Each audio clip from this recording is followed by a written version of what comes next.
आज की कहानी है प्रभा के मामा की अनूठी शर्त। मैं जब मामा के घर पहुंची तो विभा बाहर जाने को तैयारी में थी। हाय दीदी, आप? आज जरा जल्दी में हूँ, प्रेस जाने का समय हो गया है, शाम को मिलते हैं। वह उल्लास से बोली। प्रभा को तुम्हारे दर्शन हो गए, यही क्या कम है।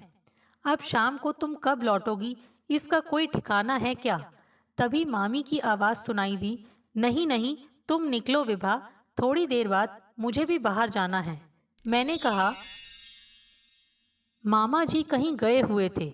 अमित के स्नान करके आते ही मामी ने खाना मेज पर लगा दिया। पारिवारिक चर्चा करते हुए हमने भोजन आरंभ किया। मामी थकी थकी सी लग रही थी। मैंने पूछा तो बोली, इन बाप बेटों को नौकरी वाली बहू चाहिए थी। अब बहू जब नौकरी पर जाएगी तो घर का काम कौन करेगा। नौकरानी अभी तक आई नहीं। मैंने देखा अमित इस चर्चा से असुविधा महसूस कर रहा था। बात का रुख पलटने के लिए मैंने कहा, हाँ, नौकरानियों का सब जगह यही हाल है, पर वे भी क्या करें, उन्हें भी तो हमारी तरह जिंदगी के और काम रहते हैं। अमित जल्दी जल्दी कपड़े बदलकर बाहर निकल गया। मैंने मामी के साथ मेज साफ करवाई, बचा खाना फ्रिज में रखा और रसोई की सफाई में लग गई। मामी बार बार मना करती रहीं, नहीं प्रभा, तुम रहने दो बिटिया, मैं धीरे धीरे सब कर लूंगी। एक दिन के लिए तो आई हो, आराम करो। मुझे दोपहर में ही कई काम निपटाने थे, इसीलिए बिना आराम किए ही बाहर निकलना पड़ा। जब मैं लौटी तो शाम ढल चुकी थी। मामी नौकरानी के साथ रसोई में थी। मामा जी उदास से सामने दीवान पर बैठे थे। मैंने अभिवादन किया तो क्षण भर को प्रसन्न हुए। परिवार की कुशल क्षेम पूछी, फिर चुपचाप बालकनी में घूमने लगे। बात कुछ मेरी समझ में न आई। अमित और विभा भी कहीं दिखाई नहीं दे रहे थे। मामा जी का गंभीर रुख देखकर उनसे कुछ पूछने की हिम्मत न हुई। तभी मामी आ गई। कब आई बिटिया? बस अभी। मामा जी कुछ परेशान से दिखाई दे रहे हैं। विभा अभी तक ऑफिस से नहीं लौटी है, जाने कैसी नौकरी है उसकी। कुछ देर बाद अमित और विभा साथ साथ ही आए। दोनों के मुख पर अजीब सा तनाव था। विभा बिना किसी से बोले तेजी से अपने कमरे में चली गई। अमित हम लोगों के पास बैठकर टीवी देखने लगा। वातावरण सहसा असहज लगने लगा। किसी अनर्थ की आशंका से मन व्याकुल हो उठा। विभा कपड़े बदलकर कमरे में आई तो मामी ने उल्हाने के स्वर में कहा, खाना तो हमने बना लिया है, अब मेज पर लगा लोगी या वह भी हम जाकर ही लगाएं। मामा जी मानो राह ही देख रहे थे, तमक कर बोले, तुम बैठो चुपचाप, बुढ़ापे में मरी जाती हो। अभी पसीना सूखा नहीं कि फिर चली रसोई में। तुमने क्या ठेका ले रखा है? बात यहीं तक रहती तो शायद विभा चुप रह जाती। मामा जी दूसरे ही क्षण फिर गरजे, लोग बाहर मौज करते हैं, पता है ना कि घर में 24 घंटे की नौकरानी है। इस आरोप से विभा हतप्रभ रह गई। कम से कम उसे यह आशा नहीं रही होगी कि मामा जी मेरी उपस्थिति में भी ऐसी बातें कह जाएंगे। उसने वितृष्णा से कहा, आप लोगों को दूसरों के सामने तमाशा करने की आदत हो गई है। हम लोग तमाशा करते हैं? तमाशा करने वाले आदमी हैं हम लोग। पहले खुद को देखो। अच्छे खानदान की लड़कियां घर परिवार से बेफिक्र इतनी रात तक बाहर नहीं घूमती। आपको मेरा खानदान शादी के पहले देखना था बाबूजी। मामा जी भड़क उठे, मुझसे जबान मत चलाना वरना ठीक ना होगा। बात बढ़ती देख अमित पत्नी को धकियाते हुए अंदर ले गया। मैं लज्जा से गड़ी जा रही थी। पछता रही थी कि आज रुक क्यों गई। अच्छा होता जो शाम की बस से घर निकल जाती। यूं बादल बहुत दिनों से गहराते घुमड़ते रहे होंगे। वे तो उपयुक्त अवसर देखकर फट पड़े थे। थोड़ी देर बाद मामी ने नौकरानी की सहायता से खाना मेज पर लगाया। मामी के हाथ का बना स्वादिष्ट भोजन भी बेस्वाद लग रहा था। सब चुपचाप अपने में ही खोए भोजन कर रहे थे। बस मामी ही भोजन परोसते हुए और लेने का आग्रह करती रही। भोजन समाप्त होते ही मामा जी और अमित उठकर बाहर वाले कमरे में चले गए। मैंने धीरे से मामी से पूछा, विभा, वह कमरे से आएगी थोड़े ही, पर बाहर खाती पीती रहती है, उन्होंने फुसफुसाकर कहा। मैं सोच रही थी कि विभा बहू की जगह बेटी होती तो आज का दृश्य कितना अलग होता। देखा, सब लोगों का खाना हो गया, पर वह आई नहीं। मामी ने कहा, मैं उसे बुला लाऊं? जाओ देखो। मैं उसके कमरे में गई, उसकी आंखों में अब भी आंसू थे। मुझे यह जानकर आश्चर्य हुआ कि अमित उसे मेरे कारण ऑफिस का काम बीच में ही छुड़वाकर ले आया था, और ऐसा पहली बार नहीं हुआ था।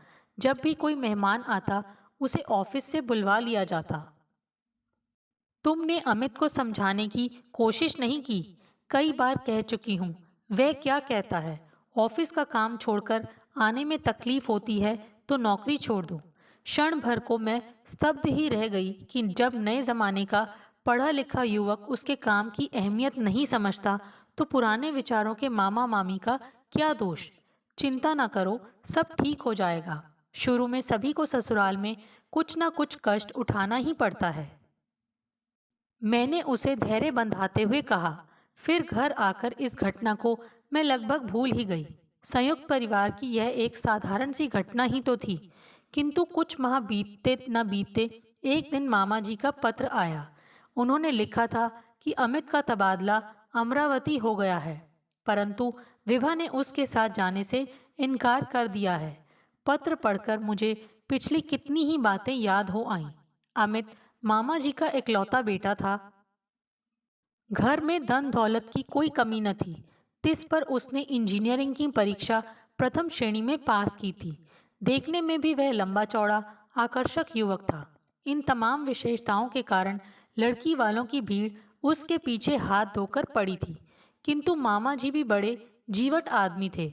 उन्होंने तय कर लिया था कि लड़की वाले चाहे जितना जोर लगा लें, पर अमित का विवाह तो वे अपनी शर्तों पर ही करेंगे। जिन दिनों अमित के रिश्ते की बात चल रही थी, मैंने भी मामा जी को एक मित्र परिवार की लड़की के विषय में लिखा था। लड़की मध्यवर्गीय परिवार की थी, अर्थशास्त्र में एमए कर रही थी, देखने में भली थी। मेरे विचार में एक अच्छी लड़की में जो गुण होने चाहिए वे सब उसमें थे। मामा जी के पत्रोत्तर जल्दी ही दे दिया। उन्होंने लिखा था, बेटी, तुम अमित के लिए जो रिश्ता देखोगी वह अच्छा ही होगा, इसका मुझे पूरा विश्वास है। पर अमित को विज्ञान स्नातक लड़की चाहिए। दहेज मुझे नहीं चाहिए, लेकिन तुम तो जानती हो, रिश्तेदारी बराबरी में ही भली। जहाँ तक हो सके लड़की नौकरी वाली देखो। अमित भी नौकरी वाली लड़की चाहता है। मामा जी का पत्र पढ़कर मैं हैरान रह गई। मामा जी उस युग के आदमी थे जिसमें कुलीनता ही लड़की की सबसे बड़ी विशेषता मानी जाती थी। लड़की थोड़ी बहुत पढ़ी लिखी और सुंदर हो तो सोने पर सुहागा। जमाने के हिसाब से विचारों में परिवर्तन होना स्वाभाविक है, लेकिन लगता था कि वे बिना यह सोचे विचारे कि उनके अपने परिवार के लिए कैसी लड़की उपयुक्त रहेगी, जमाने के साथ नहीं बल्कि उससे आगे चल रहे थे। संयोग से दूसरे ही सप्ताह मुझे नागपुर जाने का अवसर मिला। मामा जी से मिलने गई तो देखा वे बैठक में किसी महिला से बात कर रहे हैं। वे उस महिला को समझा रहे थे कि अमित के लिए उन्हें कैसी लड़की चाहिए। उन्होंने दीवार पर 5 फुट 5 इंच तक के निशान बना रखे थे और उस महिला को समझा रहे थे, अपना अमित 5 फुट 10 इंच लंबा है, उसके लिए लड़की कम से कम 5 फुट 3 इंच ऊंची चाहिए। यह देखो, यह 5 फुट, यह 5 foot 1 inch, 2 inch, 3 inch, 4 inch हो तो भी चलेगी। लड़की गोरी चाहिए। लड़की के माता पिता भाई बहनों के बारे में सारी बातें एक कागज़ पर लिखकर ले आना। लड़की हमें साइंस ग्रेजुएट चाहिए, अगर गणित वाली हो या पोस्ट ग्रेजुएट हो तो और भी अच्छा है। सामने बैठी महिला को भली भांति समझाकर वे मेरी ओर मुखातिब हुए।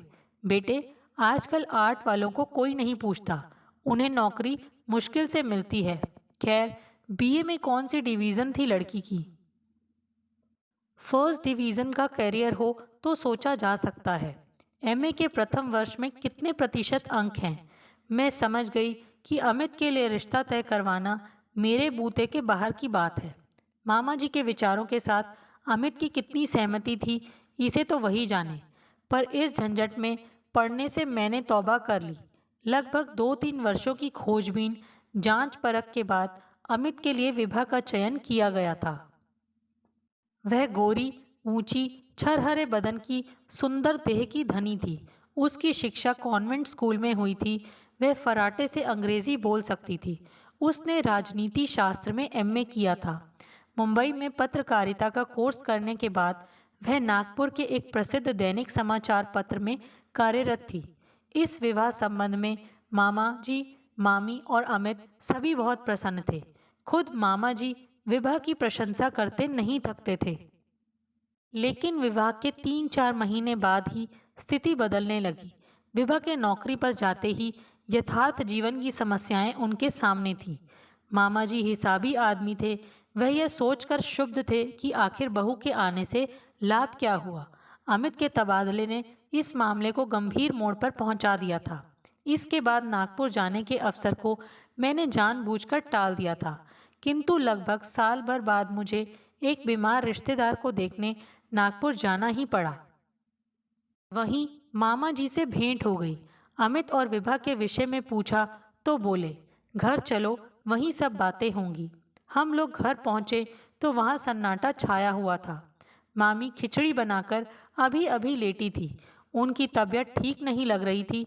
मुझे देखा तो उठ बैठी और शिकायत करने लगी कि मैंने उन लोगों को भुला दिया है। अमित अमरावती में है, उसे वहाँ बढ़िया फ्लैट मिला है, पर खाने पीने की कोई व्यवस्था नहीं है। कभी होटल में खा लेता है, कभी नौकर से बनवा लेता है। तुम्हारी मामी बीच बीच में जाती रहती है, इसका भी बुढ़ापा है।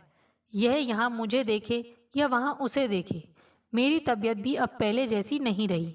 यहाँ का कारोबार देखना भी ज़रूरी है, नहीं तो सब अमरावती में ही रहते। विभा ने नौकरी छोड़कर अमित के साथ जाने से इनकार कर दिया। साल भर से मायके में है, मामा जी ने बताया। अमित के विषय में बातें करते हुए दोनों की आंखों में आंसू भर आए। मैंने ध्यान से देखा तो दीवार पर 5 फुट की ऊंचाई पर लगा निशान अब भी नजर आ रहा था। मन तो हुआ उनसे कहूँ, आपकी समस्या इतनी विकट नहीं है जिसका समाधान ना हो सके। ऐसे बहुत से परिवार हैं जहाँ नौकरी या बच्चों की पढ़ाई के कारण पति पत्नी को अलग अलग शहरों में रहना पड़ता है। विभा और अमित भी छुट्टियां लेकर कभी नागपुर और अब कभी अमरावती में साथ रह सकते हैं, पर चाह कर भी कह न सकी। दूसरे दिन सुबह हम सब नाश्ता कर रहे थे कि किसी ने घंटी बजाई। मामा जी ने द्वार खोला तो सामने एक बुजुर्ग सज्जन खड़े थे। मामी ने धीरे से परिचय दिया, दीनानाथ जी, विभा के पिता। पता चला कि विभा और अमित के मतभेदों के बावजूद वे बीच बीच में मामा जी से मिलने आते रहते हैं। मामी अंदर जाकर उनके लिए भी नाश्ता ले आईं। दीनानाथ सकुचाते से बोले, बहन जी, आप क्यों तकलीफ कर रही हैं? मैं घर से खा पी कर ही निकला हूँ। फिर क्षण भर रुक कर बोले, क्या करें भाई, हम तो 1000 बार विभा को समझा चुके कि अमित इतने ऊंचे पद पर है। पूर्वजों का जो कुछ है वह सब भी तुम्हारे ही लिए है। नौकरी छोड़कर ठाठ से रहो। पर वह कहती है, मैं सिर्फ पैसा कमाने के लिए नौकरी नहीं कर रही हूँ। इस काम का संबंध मेरे दिलो दिमाग से है। मैंने अपना करियर बनाने के लिए रात रात भर पढ़ाई की है। नौकरी के लिए कड़ी प्रतिस्पर्धा से गुजरी हूँ। अब इस नौकरी को छोड़ देने में क्या सार्थकता है? ऐसे में आप ही बताइए। उन्होंने बात अधूरी ही छोड़ दी। मामा जी ने अखबार पढ़ने का बहाना करके उनकी बात को अनसुना कर दिया, परंतु मामी चुप न रह सकी। भाई साहब, लड़की तो लड़की ही है, लेकिन हम बड़े लोगों को तो उसे यही शिक्षा देनी चाहिए कि वह अपनी घर गृहस्थी देखते हुए नौकरी कर सके तो ज़रूर करे। नौकरी के लिए घर परिवार छोड़ दे, पति को छोड़ दे और मायके में जा बैठे, यह तो ठीक नहीं है। यद्यपि मामी ने अपनी बात बड़ी सरलता और सहजता से कही थी, परंतु उनका सीधा आक्षेप दीनानाथ जी पर था। कुछ क्षण चुप रहकर वे बोले, बहन जी, एक समय था जब लड़कियों को सुसंस्कृत बनाने के लिए ही शिक्षा दी जाती थी। लड़की या बहू से नौकरी करवाना लोग अपमान की बात समझते थे, पर अब तो सब नौकरी वाली करियर वाली लड़की को ही बहू बनाना चाहते हैं। इस कारण लड़कियों के पालन पोषण का ढंग ही बदल गया है। अब वे किसी के हाथ की कठपुतली नहीं है कि जब हम चाहें तब नौकरी करने लगें और जब हम चाहें तब नौकरी छोड़ दें। कुछ देर सन्नाटा सा रहा। उनकी बात का उत्तर किसी के पास नहीं था।